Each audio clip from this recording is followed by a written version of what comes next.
பிஸ்மில்லாஹிர்ரஹ்மானிர்ரஹீம். பொய்மை வியாபாரி. குர்ஆனில் கூறப்படுகிற அல்லாஹ்வின் விரோதிகளில் ஒருவர் ஆசர்.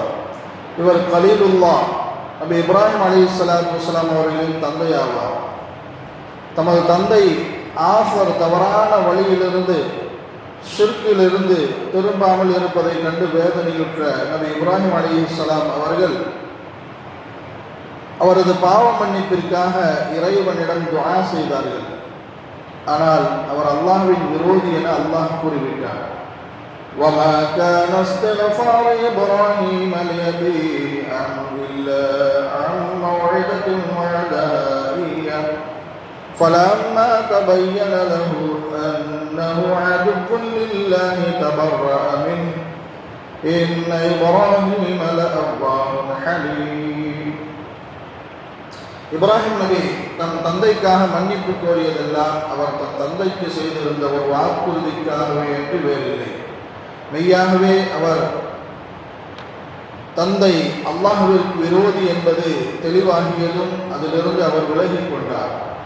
நிச்சயமாக இப்ராஹிம் பொறுமையுடையவராகவும் இரக்கமுள்ளவராகவும் இருந்தார். இந்த ஆசர் நபி இப்ராஹிம் அலைஹிஸ்ஸலாம் அவர்களின் நேரடியான தந்தை கிடையாது, அவர் அவர்களின் சிறிய தந்தையாவார் என்றும் பல மார்க்க அறிஞர்கள் விளக்கம் கூறுகிறார்கள்.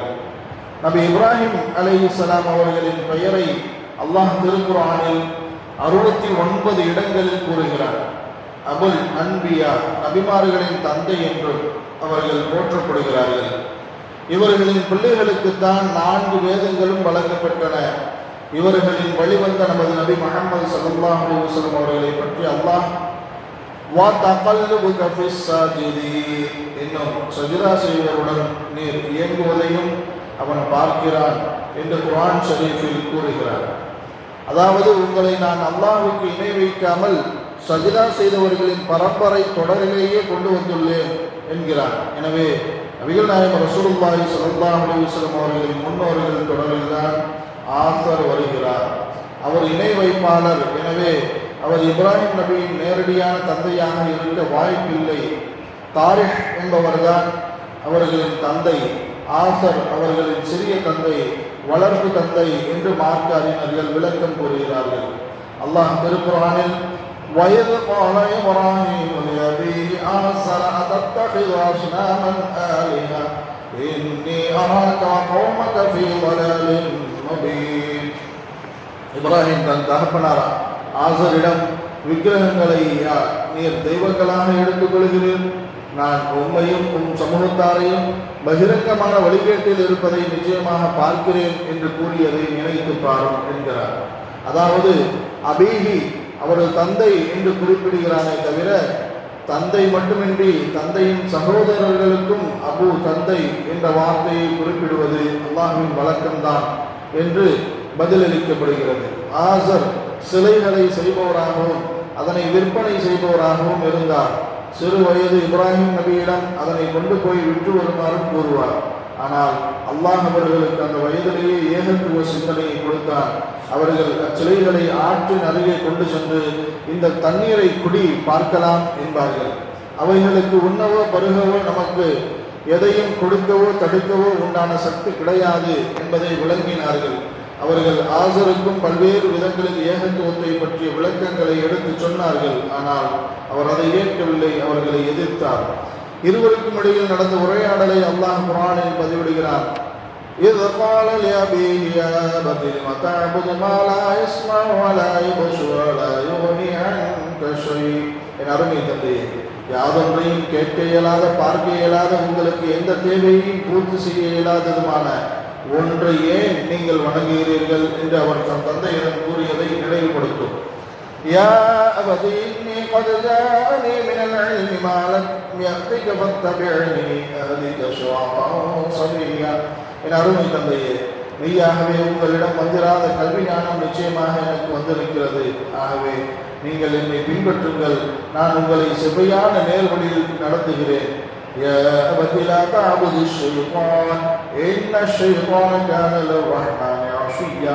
என் அருமை தந்தையே, நீங்கள் ஷைத்தானை வணங்காதீர்கள், நிச்சயமாக ஷைத்தான் ரஹ்மானுக்கு அருள்மிக்க நாயனுக்கு மாறு செய்பவன். யா பதி இன்னி அகாஃபு அன் யமஸ்ஸக அஸாபுன் மினர் ரஹ்மானி ஃபதகூன லிஷைத்தானி வலிய்யா. என் அருமை தந்தையே, நிச்சயமாக ரஹ்மானிடமிருந்துள்ள வேதனை உங்களை தொட்டு நீங்கள் ஷைத்தானின் கூட்டாளி ஆகிவிடுவதை பற்றி நான் அஞ்சுகிறேன் என்றார். قال راغب أنت عن آلهتي يا إبراهيم لئن لم تنته لأرجمنك واهجرني مليا. அதற்கு அவர், இப்ராஹிம், நீர் என் தெய்வங்களை புறக்கணிக்கிறீரா? நீர் இதை விட்டு விலகிக் கொள்ளவிட்டால் உம்மை கல்லெறிந்து கொள்வேன். இனி நீர் என்னை விட்டு நெடுங்காலத்திற்கு விலகி போய்விடும் என்றார். قال سلام عليك سأستغفر لك ربي إنه كان بي حفيا. அதற்கு இப்ராஹிம், உன் மீது சலாம் உண்டாவதாக, மேலும் என் இறைவனிடம் உமக்காக பிழை பொறுக்க தேடுவேன், நிச்சயமாக அவன் என் மீது கிருபையுடையவனாகவே இருக்கிறான் என்று கூறினார். وَأَعْتَزِلُكُمْ وَمَا تَدْعُونَ مِن دُونِ اللَّهِ وَأَدْعُو رَبِّي عَسَىٰ أَلَّا أَكُونَ بِدُعَاءِ رَبِّي شَقِيًّا. நான் உங்களை விட்டும் அல்லாஹ்வை என்று நீங்கள் பிரார்த்திப்பவற்றை விட்டும் விலகிக் கொள்கிறேன். மேலும் நான் என் இறைவனை பிரார்த்தித்துக் கொண்டே இருப்பேன்.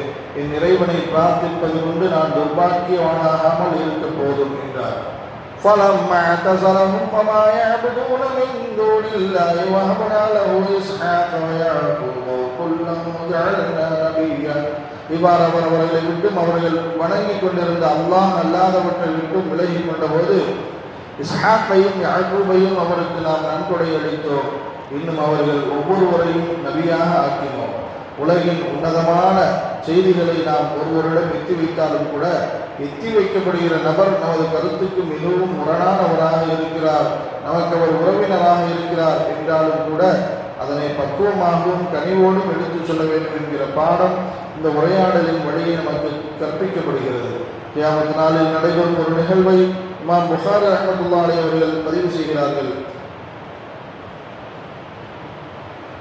கியாமத் நாளில் அல்லாஹ்விடம் நபி இப்ராஹிம் அலைஹிஸ்ஸலாம், எனது தந்தையை நரகில் போடுவது என்னை கேவலப்படுத்துகிற நிலையாக ஆகிவிடாதோ என்று கேட்கிற போது அவர் காஃபிர்களுக்கு சுவனம் செல்வது தடையாக்கப்பட்டுள்ளது என்று அல்லாஹ்வின் தரப்பிலிருந்து பதில் கூறப்பட்டு பிறகு இப்ராஹிம் நபியை ஆறுதல் படுத்தும் பொருட்டு ஆசரை உதிரத்தில் தோய்ந்த கழுதை புலியின் தோற்றத்தில் மாற்றப்பட்டு நரகில் போடப்படும். அல்லாஹ்வின் நேசத்தையும் அன்பையும் பெற்ற நன்மக்களாக நம்மை அல்லாஹ் ஆக்கி அருள் புரிவானாக. வாஹிரு தஅவானா அல்ஹம்துலில்லாஹி ரப்பில்